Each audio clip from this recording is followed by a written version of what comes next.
Good morning, this is the Eager Beaver Show. You are listening to a True North Eager Beaver Media Incorporated podcast.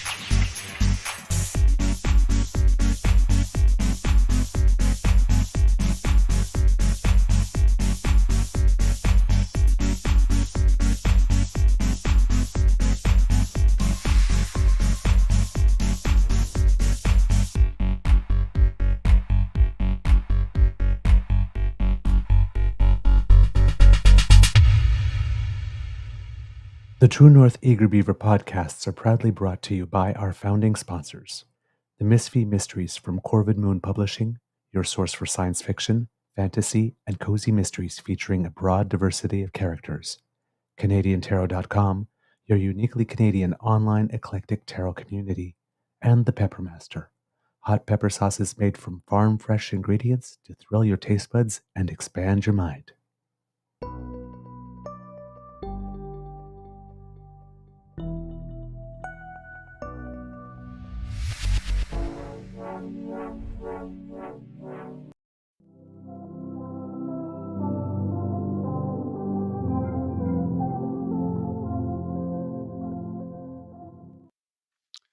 Well, good morning, and how you doing?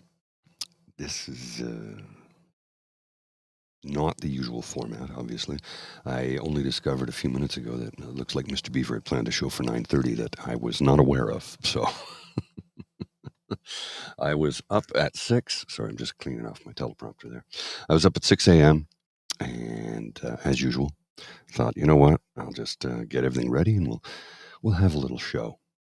But it looks to me like Mr. Beaver has decided to sleep in. I didn't know this. We didn't communicate very well yesterday, obviously. I had slept in yesterday. I woke up at 9 a.m. and then took Lola out. So, yeah, I was a bit of a zombie yesterday. The day was not productive. I was supposed to go to a dinner party last night that my friend hosts each year on Boxing Day, but I had a raging migraine. So that didn't pan out exactly the way one wanted to. It was not the Boxing Day that I was looking forward to. It was the Boxing Day I wish didn't happen because I was in dire pain. I think it had to do with the pressure system, to be honest with you, because it was all sinus related. And you can probably hear it a little bit in my voice this morning. I'm still not 100%, but I do have a cup of coffee. Got a warm fireplace going in the background there. Of course, it's not real, but that's what is real these days, right? So welcome to the show. I'd like to thank our title sponsors, the Misfit Mysteries from Corvid Moon Publishing, CanadianTarot.com, and the Peppermaster, the folks who have been with us since the very, very beginning. So I thought we were going to have a regular show today. And again, I didn't catch on to the fact that Mr. Grizzly had something programmed for 9:30. This was news to me. You know, for guys who work in communications, sometimes we just don't communicate very well. And this is not out of the ordinary. This is quite common. I've worked in comms companies throughout my life, and internal communications within a company that sets up communications for others is not always the best. I don't know. It's just how it goes sometimes. No biggie. It's all part of the scheme. I don't know what is. I don't know what's anything. So I did ask the question today, is this the end of the Liberal government? And I sincerely, I don't know. Is it? It could be. It could be the end of Justin Trudeau's career as a politician. It could be the end of his position as prime minister. I don't know what is happening. There's speculation that he may prorogue Parliament to avoid a non-confidence vote. But I mean, really, I just want to see what happens after January 31st when the foreign interference findings are released, because that's really what is at stake here. Not just, who will be the next prime minister, who will be the current prime minister, what will happen to the government, but it's like, what is in that report? And the way Elizabeth May has been talking as of late, one would think that Pierre Poilievre is severely compromised, or his party is. We know that India interfered in the leadership campaign for the the Conservative Party of Canada, I should say. They're not progressive at all. The Reform Party under another name. We know that India interfered with that. We know that India had direct consultation with Michelle Rempel-Garner and told her to step down as Patrick Brown's campaign manager. This is well documented. So how much compromise do they have on him? I don't know. We will find out soon enough. Now, if we can just hang on that long. Terribly sorry there. Time will tell. Time will tell. So yeah, a little bit of confusion this morning. Schedule is all thrown off, of course, because it is the week of Christmas. We are the 27th of December. This is episode number 544. I guess we'll have another one later today. I've got to get some recordings sorted out for the audio version of the podcast because we've got some doubled up and secondaries, and yeah, there's all kinds of things. It looks like it, Taffy. This is news to me. I didn't know. Nobody told me anything. I'm just the producer. Don't mind me. It's all good. It's all good in the hood. I'm up. I figured, well, it's Friday. It's just a regular Friday. It's not even a holiday. Most people are back to work today, although a lot of offices are just like, don't even bother coming in. Work from home if there's any work to be done. A lot of people have booked today off, I should say, because it's, it's when Christmas falls in the middle of the week like that. You've got 2 days off in a row, Wednesday, Thursday. Just book the Friday off because really, how busy is it going to be? Well, and that's a good question. Playing with 3D. I'm going to put it on the screen here. It says, will the report matter to Maple MAGA and the F Trudeau voters? And honestly, I'm beginning to think that they're so brainwashed that no, it won't matter to them. It won't matter that their leader and their government and their guy is compromised. I mean, look at Trump and how many people voted for that guy. I mean, he's a convicted rapist, 34 felony counts. Come on. They still elected him president. Yes, and I know there's some scuttlebutt about how maybe that process was corrupted and they had fixed it from the beginning. I'm not getting into the weeds on that one.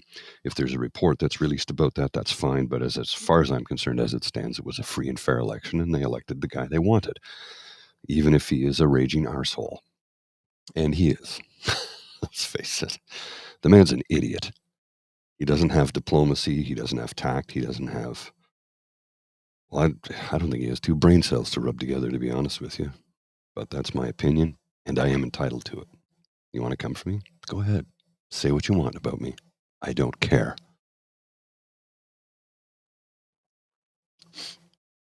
But I think you might be right about that, playing with 3D. The Maple MAGA and F Trudeau guys will just, well, it doesn't matter. I mean, how many Americans who voted for Trump have said that they don't care that Russia meddled? And I've seen people say it. Oh, yeah. I've also seen people say, where was President Obama during 9/11? When George Bush was the president. So, take that with a grain of salt. And yes, weaponizing and uncertainty to generate fear. And I think that's a lot of what Trump is doing right now by continuing to call Canada the 51st state and how he'll cut our taxes by 60% if we become a state. Okay, we're not going to become a state. It's not happening, number one. Number two, cut our taxes by 60%. So you're going to pay me extra money? Because I only pay 33%. So I don't know what he's talking about. Oh, I know. He's going to privatize absolutely everything. And everybody will have a gun. If I wanted to live in a nation like that, I would. I don't want to, which is why Canada is my home, and it will remain so as long as we are still Canada. We don't know how long that'll be. Yes, back in the good old days when we thought George Bush was an idiot. Didn't know we could sink that low. And by we, I mean humanity. Because obviously we didn't vote. And please, media, Stop calling him the leader of the free world. He isn't. He never has been. He never will be. The President of the United States is the President of the United States alone. Nothing more. Yes, they have the most powerful military might on earth. That's not up for debate. That is a fact. But leader of the free world? No. 210 countries, 190 are free. And only one votes in the U.S. elections. So don't call him that. It really irritates me when they call him that. All right. Let's get back to the Canadian government and what is happening with the Canadian government, or the government of Canada, I should say. Like I see right now on the Twitter that Trudeau is trending. Why is Trudeau trending? Well, I guess he's a popular fellow. And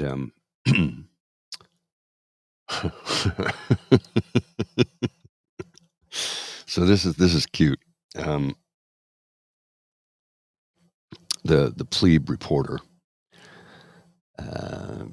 tried to make it look like the Prime Minister was at Red Mountain and screwing up the mountain because his security detail was there, and they were pushing people around and yada yada yada. Except here's the thing: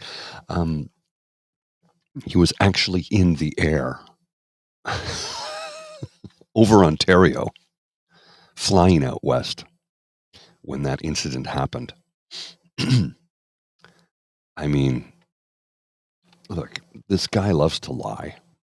The plebe reporter, he loves to lie. I've gotten into it with him, and I'm like, oh, I don't have time for this guy. I've gotten into it with Chris Barber as well.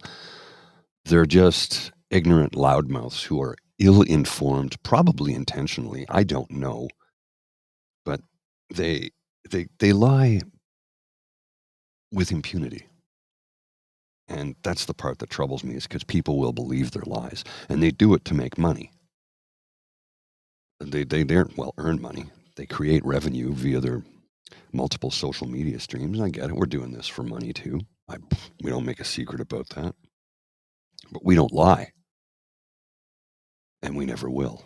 We tell you the truth, even when it doesn't suit the narrative that we would like to have.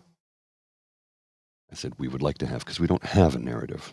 We just have the truth and facts. There are times when we wish, things went a certain way, but that's simply not the case.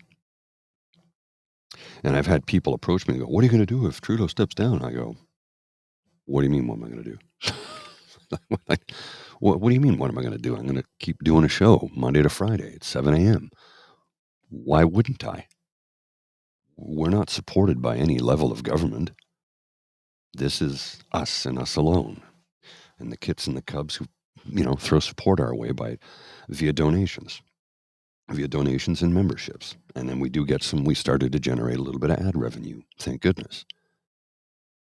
But we don't get any funding for this. The government doesn't support us. So who's in power is irrelevant to us when it comes down to it. Doing this gig every day, we're not a mouthpiece for any government. We're a mouthpiece against all government. In that we want to hold them to the truth. It's as simple as that. If you lie, we call you out. If you tell the truth, we will highlight it. 1 second. Terribly sorry. So, yeah. It's another case of people just loving to dump on somebody who is both simultaneously the man responsible for inflation and worldwide hunger and supply chain shortages and housing issues, and you name it. He's responsible for all these things globally, yet our debt to GDP is the lowest in the G7. The interest rates in Canada are lower than just about anywhere else in the world, and we're paying down the debt. So is he a genius who controls everything, or a madman who does it? And stop holding him responsible for provincial matters. And I mean that for whoever the Prime Minister is. Because you've got two people in positions of power that are constantly blaming the current Prime Minister for things that are provincial matters when it comes to healthcare. Same thing with housing. That was a provincial matter, and the federal government decided to get into it due to the fact that the provinces had dropped the ball a long time ago. Now, all of that being said, it had started under the Mulroney government to get out of housing, and Chrétien put a tidy bow on it, and everything was downloaded to the provinces. The feds used to be in housing, and they got out. Well, now they're back in housing again, and this is a good thing because we've actually seen how it's starting to make a difference. When you have conservative members of parliament approaching the housing minister, Sean Fraser, for money for their constituents, of course, they get told not to do that by their leader because he's such a kind and benevolent human being. Oh boy. I just don't know some days, man. So there's something I got to share. Whoops, sorry about that. Something I want to share here with you. I saw just the other day. This is somebody says, when your Trudeau derangement is so severe it becomes part of your Christmas. I'm like, this is warped. This is really warped. It's like, wow, man. Look, it's no secret I hate Pierre Poilievre, but I wouldn't go out and buy products that had this written for Pierre Poilievre. If you're looking at the screen right now, you can see the image, but if you're just listening, on the image I'm showing you, somebody has an F. Trudeau flag wrapped around their Christmas tree with 2 bottles of, I don't know, barbecue sauce and a bottle of hot sauce, and they're all F. Trudeau branded. Can you say Trudeau derangement syndrome? When you make it your whole life, I think you need to see a doctor, because that is some bizarre behavior.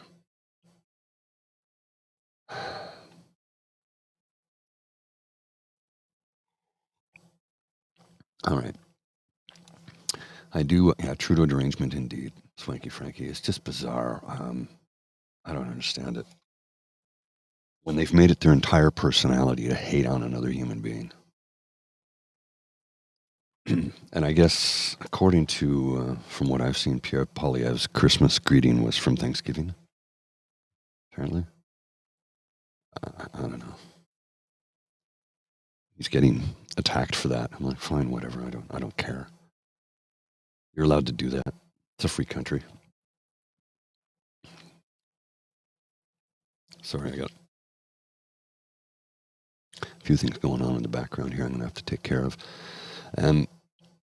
So I read this morning that Wayne Gretzky still hasn't picked up his Order of Canada that he was awarded in 2009.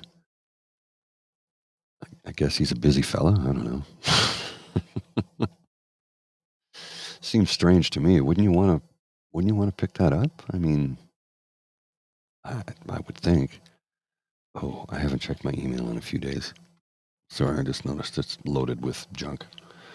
I'll have to sort through that later. Yeah, I'll have to sort through that later. Okay. Yikes. So much work to be done. It's a little disturbing when you don't stay on top of things. Things can get out of control real quick, and I have a lot of work to catch up on, production-wise. That's what happens when Christmas falls in the middle of the week. You just don't get everything done you need to get done. It happens. It happens.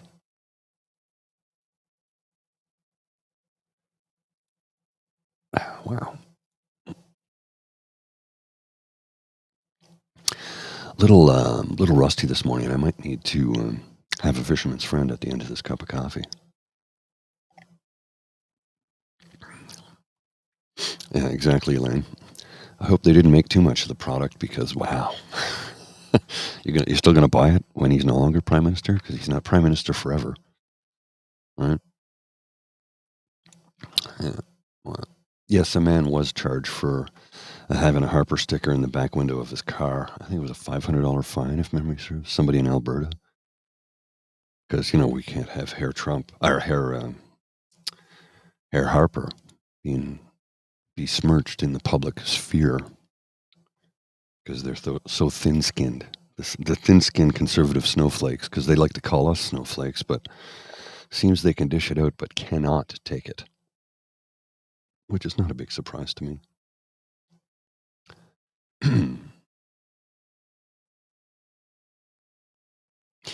And I'm reading some interesting takes here on the current situation with the Canadian government and what is happening. And some folks are well informed and others less so. Less so. But, that's just, sometimes that's how it goes.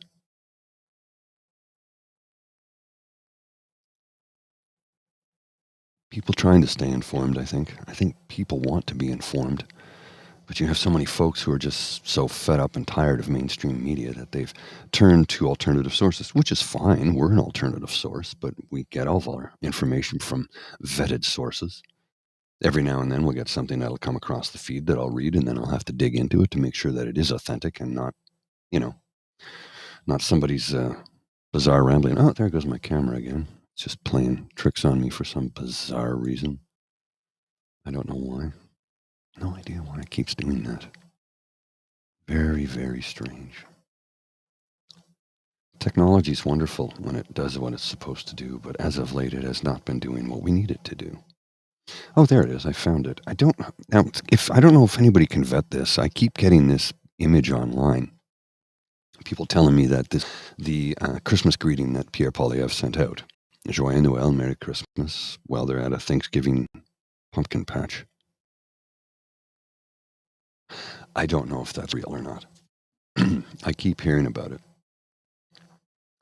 But I keep hearing about it and I keep seeing it, but I don't know if it's actually real or not. And of course, Trump is now asking Wayne Gretzky to run for Prime Minister of Canada. Wayne, why don't you run for Prime Minister of Canada, soon to be known as the Governor of Canada? You would win easily. You wouldn't even have to campaign. He had no interest.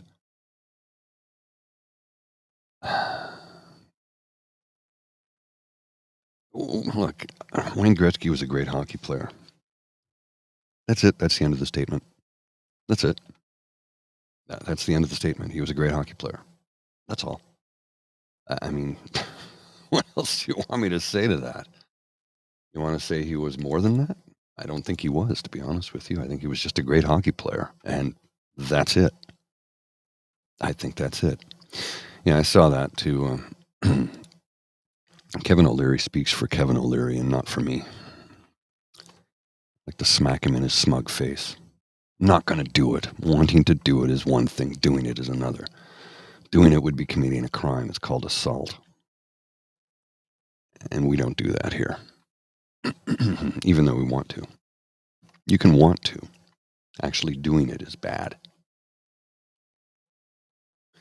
Actually doing it would be terrible because you would get charged, and we don't want to be charged. Okay, so what happened there? What?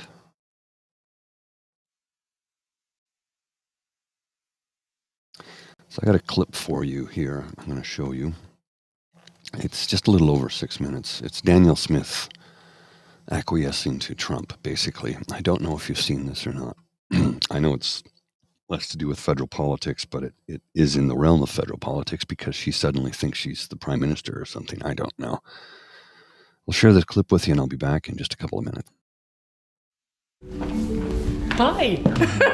Where do you want me to go? We're here in the Alberta Legislature in the Premier's office to chat with Premier Danielle Smith about the year that's just been and what we might see coming up. Thanks so much for joining us today. My pleasure.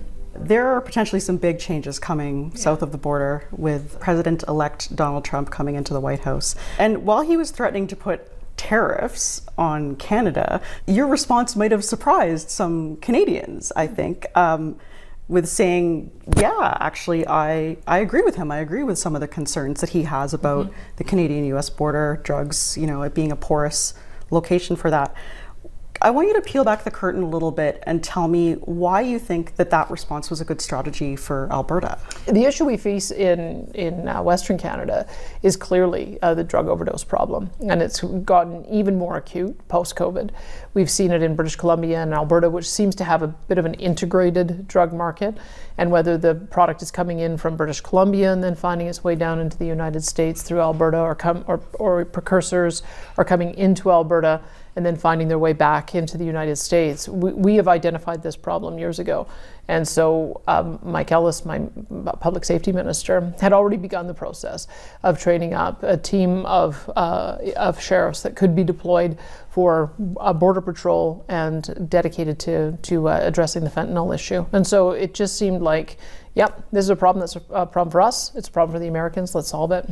And you frequently have expressed your frustration by what you see from the federal government and the perception of them imposing on Alberta's jurisdiction. Yeah. Some people looked at the messaging from Trump and said, well, are we going to let him as president boss other leaders of other jurisdictions around, right? So what are you doing to protect Alberta's interests from foreign governments? I'm glad that the federal government is now beginning to see that there are consequences to the policies that they've taken. And now they have to align with the things that we want to do in order to be able to address them and to preserve our trade relationship, which is the most important trade relationship probably on the planet.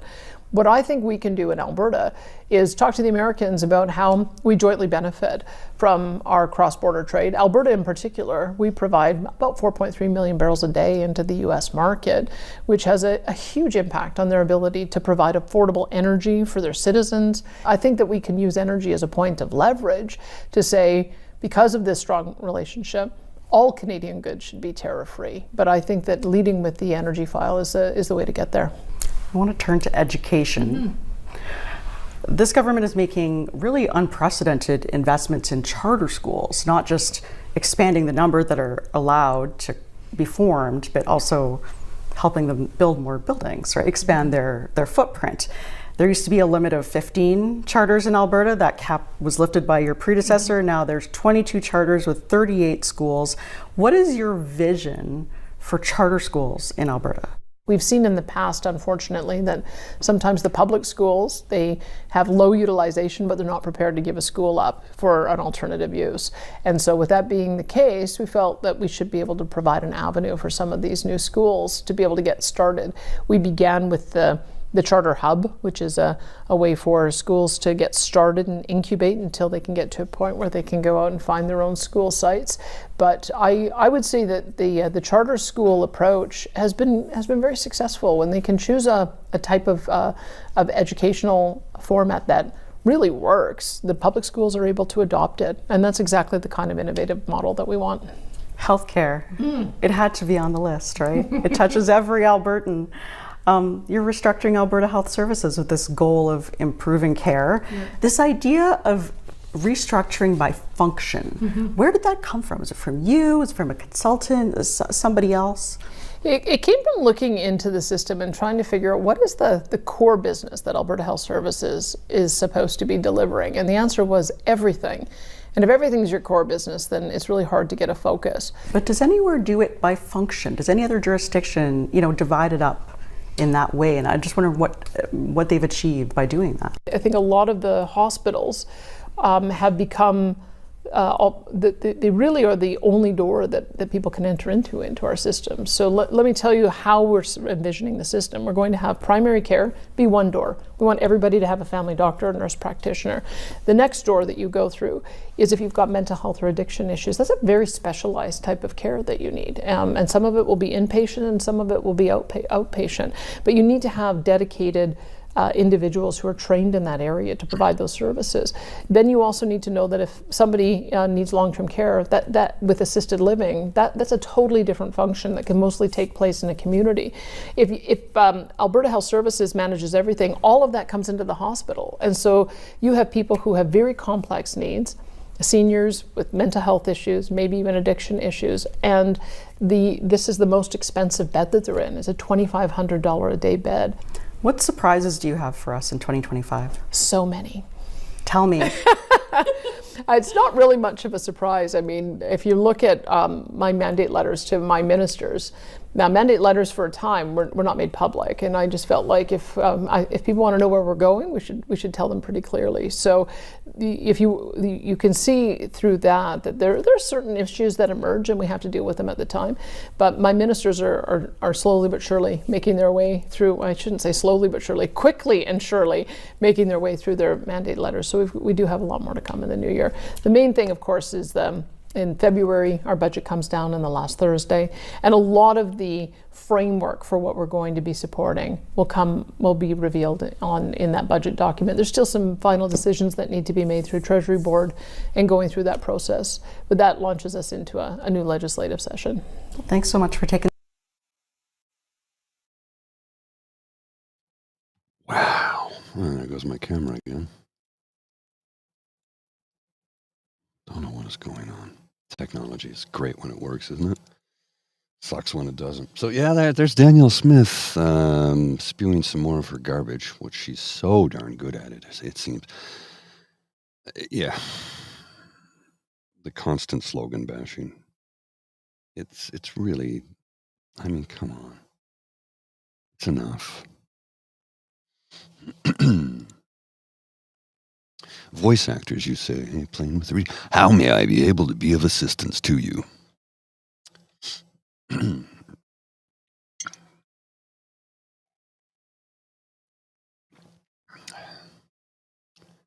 So here's a curious thing that's happening right now in the world, in the United States of America, actually.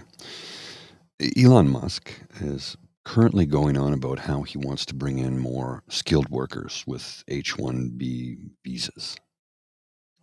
And his statement is investing in Americans is actually hard, really hard. It costs money and time and effort to make a person productive. It's a short-term net loss. It's much easier to bring in skilled workers who might not do quite a good job, but will work for a fraction of the cost and be happy just to be here. You do understand the H-1B visas makes you an indentured servant. You can't leave. You're under contract. You cannot leave. Whereas an American citizen becoming an employee of Elon Musk's, if they're unhappy with their job and work conditions, they can leave. They also have to be paid a commensurate wage to their qualifications. He doesn't want that. He wants to bring in skilled labor from other parts of the world where they are tied to his company. They can't leave. Even Ann Coulter understands this, and she's a terrible human being. But there you go. All kinds of crazy things happening right now. Let me see if I can find the quote from her just recently. Yeah. American workers can leave a company. Imported H-1B workers can't. Tech wants indentured servants, not high-skilled workers. This is what Musk is going for. I mean, it's from the most horrible human being I can think of. Well, no, there's more than just her, but she's a pretty horrible human being, but she's right. Broken clock twice a day is always right, right? The entire system depresses the labor market by ensuring a cheap flow of middle management from India, where they pay them less money, but good money for them, but less money, what is, like I said, commensurate to the position that they hold within the company in North America. So it's the race to the bottom,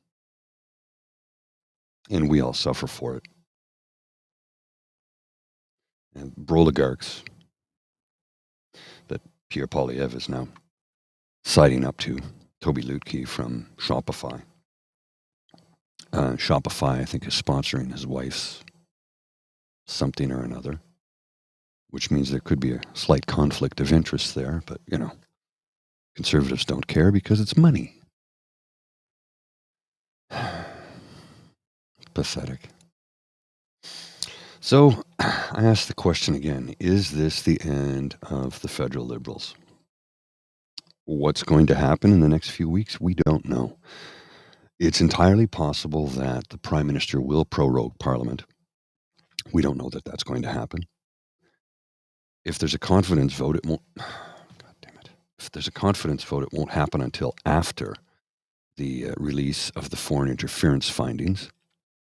So either way, this should play out in a very interesting fashion over the next days and weeks. Where do we go from here? I don't know.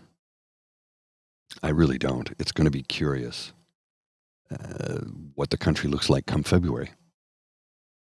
Who's in power? I don't know.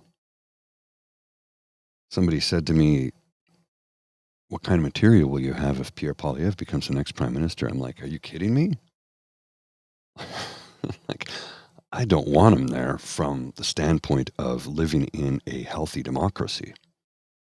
I don't want him there from the standpoint of the programs that he will put an end to. He has said point blank he thinks DEI is garbage, which means people will suffer under him. And people that will suffer don't look like me.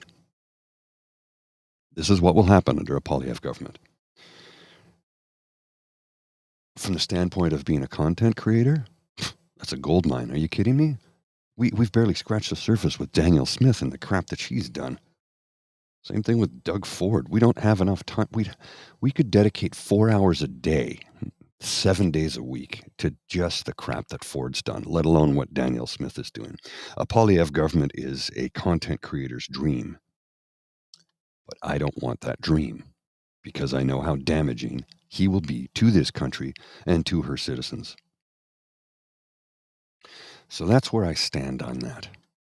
I don't want Poilievre to be in power. He should never be near the reins of power. He's too close as far as I'm concerned. We'll see what Canada has to say in the next few weeks and months. God damn it. Jesus Christ, I'm pissed off with this fucking camera. Sorry, but this is ridiculous. I don't even know why it's doing that. It's really, really aggravating, to say the least. I don't know what's going on here. It just resets itself constantly. I don't know what the deal is, why it's doing that. I don't know. Anyway.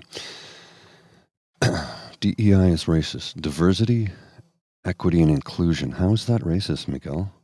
Could you explain that to me, please? Because I don't understand how it's racist to give opportunities to those who wouldn't otherwise have them. It doesn't make any sense to me. I agree with you, Cassie. I really don't. I don't foresee another Orange Crush, not with the way the Jugmeat's been behaving lately. Now, that being said, I look at what Wab Kinu's doing in Manitoba, and my goodness gracious, he's going to have the balanced budget and the budget balanced. You know what I meant? By 2027, and they are building housing. He's doing the things he said he was going to do. And I'm not hearing a lot of blowback from a negative perspective from that province. I think he has the highest rating in the country amongst all premiers at like 65% support, if not higher. Man, I think Wab Kinu, in time, should make a run for the federal NDP party. New Democratic Party, the federal NDP. And let's see what could happen. I think he would be good. I think he'd be good for Canada. I mean, look what he's doing in Manitoba. I know, Cassie, we can't have Wab. I know. I get it. I think that in time he may make a run federally, but for the time being, he wants to fix the province first and get it on track. And once that occurs, then he can step in and try and help the country out. But who knows? Between now and then, we don't know what's going to happen. I mean, he's in his position for the next 4 years. It's 5, actually, I think, between. But don't quote me on that. I can't remember everything. It's early in the morning. I'm only on 1 cup of coffee, and yeah. So, somebody just sent me a message here. What is it?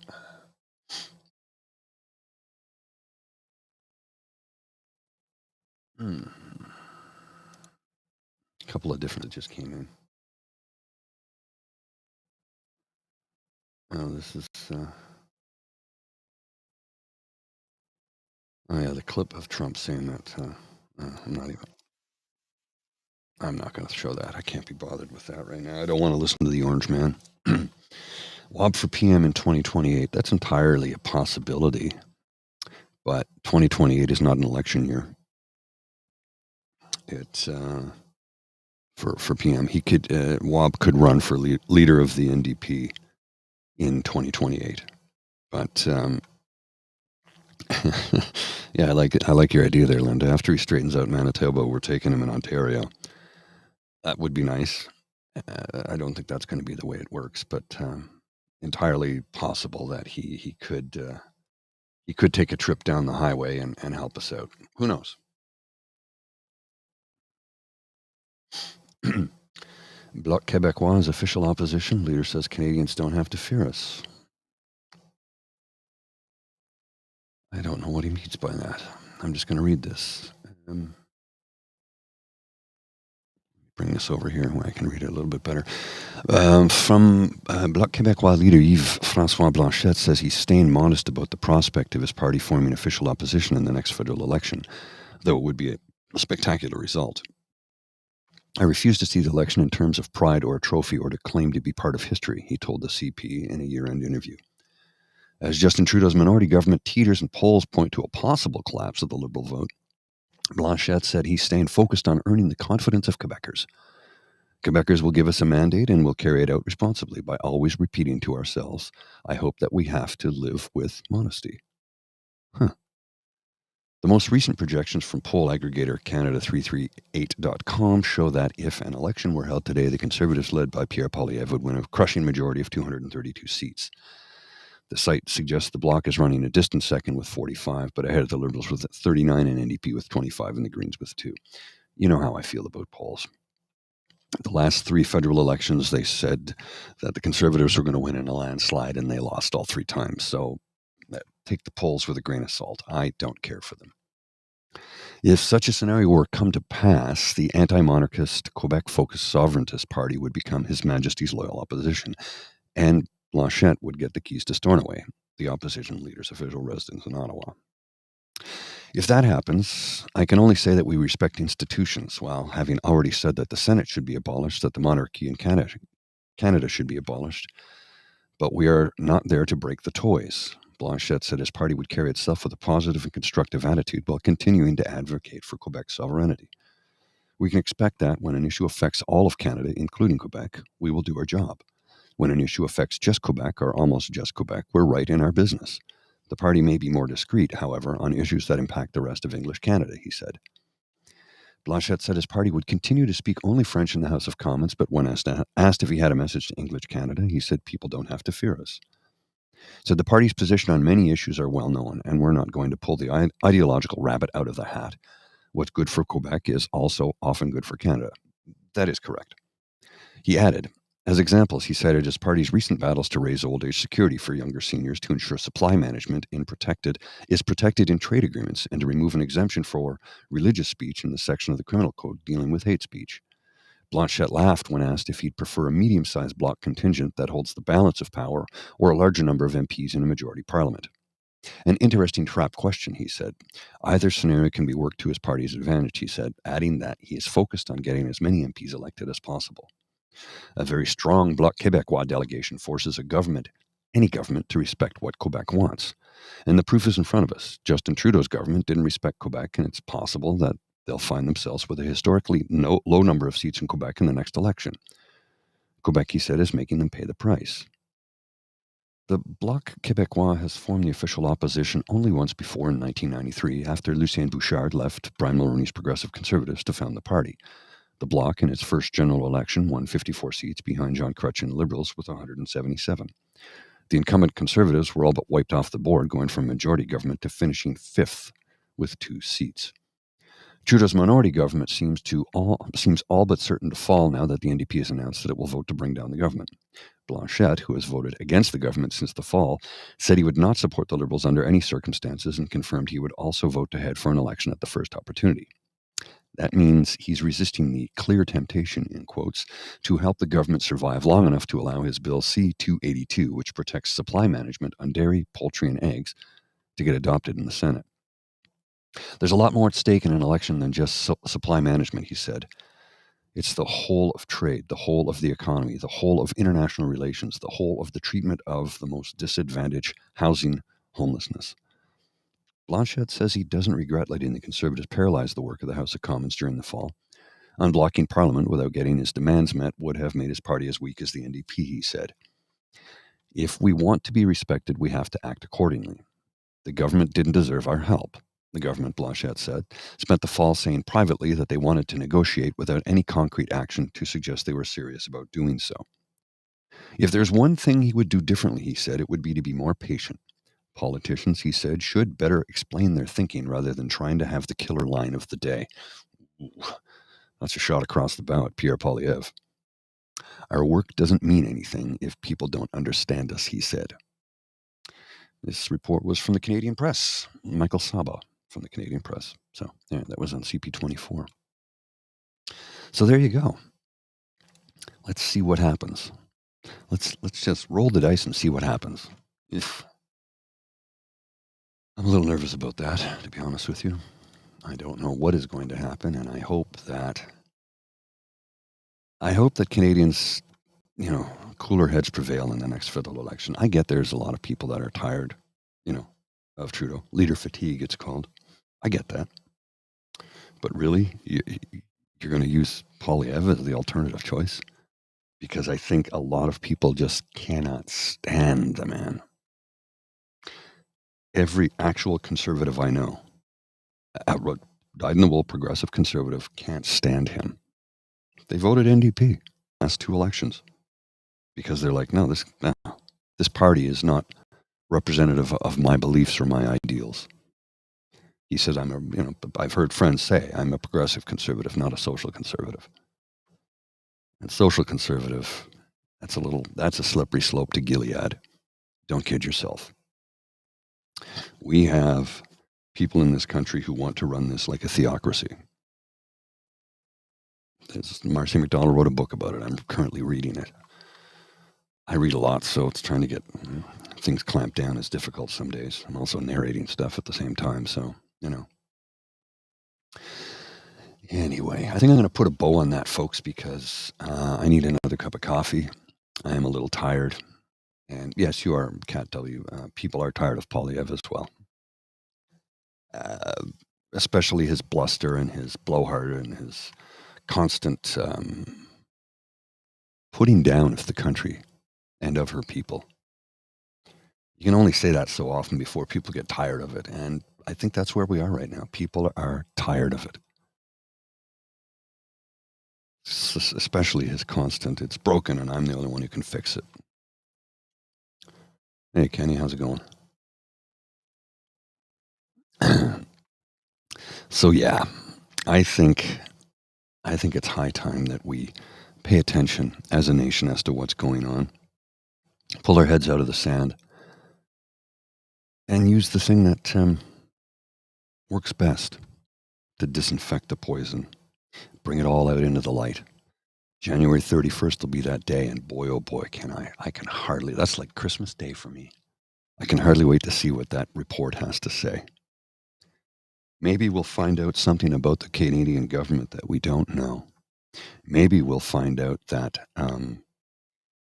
Pierre Poilievre, there goes my camera again, goddammit. Pierre Poilievre is the snake that we know him to be. Maybe we'll discover it by the report being released to show that he is compromised. We already know India interfered in the leadership race. We know that. It's documented. It's been reported on. What else? Remember, Poilievre only wanted to look into interference from Beijing. The man doesn't even say the word China. He wanted to look into Beijing, a city in China. He won't say China because of FIPA. That agreement that were signed to in secret, negotiated in secret, signed in Russia under cover of darkness when we didn't know anything about it and found out we were tied to them for 31 years. And I think there's like 23 or 24 years left on that agreement. I'm not even sure what the time frame is. Maybe it's 21 years, I think. 21 or 22 years. He only wanted to investigate Beijing, not Russia and not India. Well, foreign interference is exactly that, foreign, which means the United States, Russia, India, France, for all we know.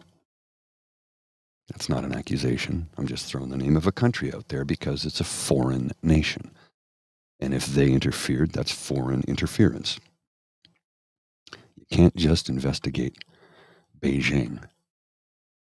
You have to investigate all of China and India and Russia. And we already know that they were all involved. To what extent? We shall see. All right, folks, I am going to head on out because I'm tired and I want to go lie down. And I understand Mr. Beaver will be back at 9:30. This is, like I said, news to me, but that's cool. Hey, maybe you'll get some more news between now and then because things do happen.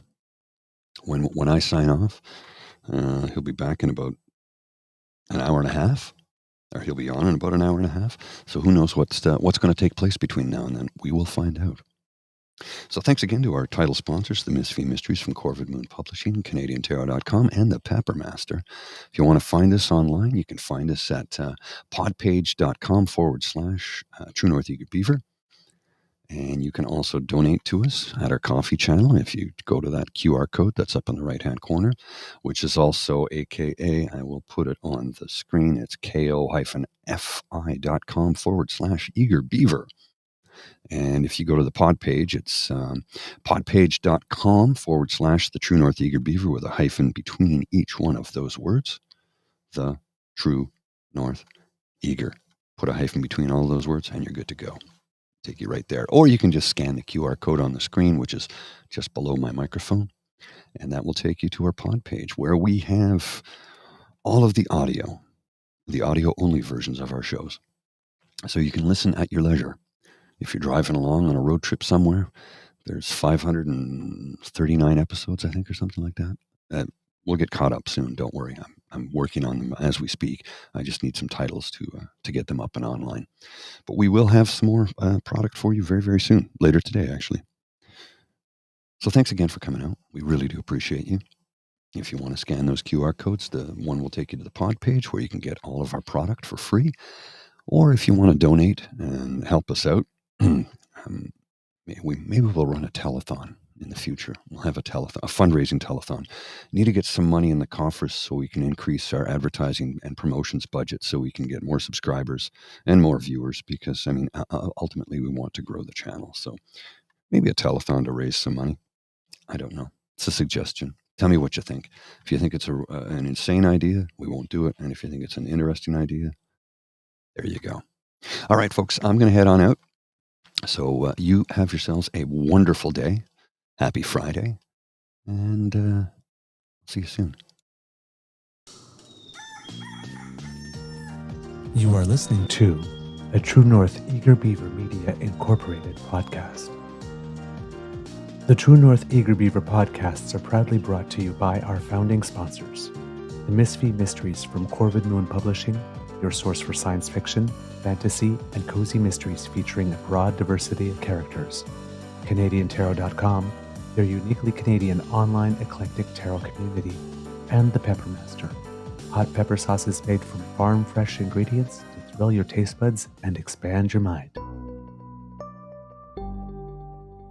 We are grateful to the Crier Media Network for its support, Pete Jarvis for our artwork, and Paul Joseph Something for our opening and closing sequence music.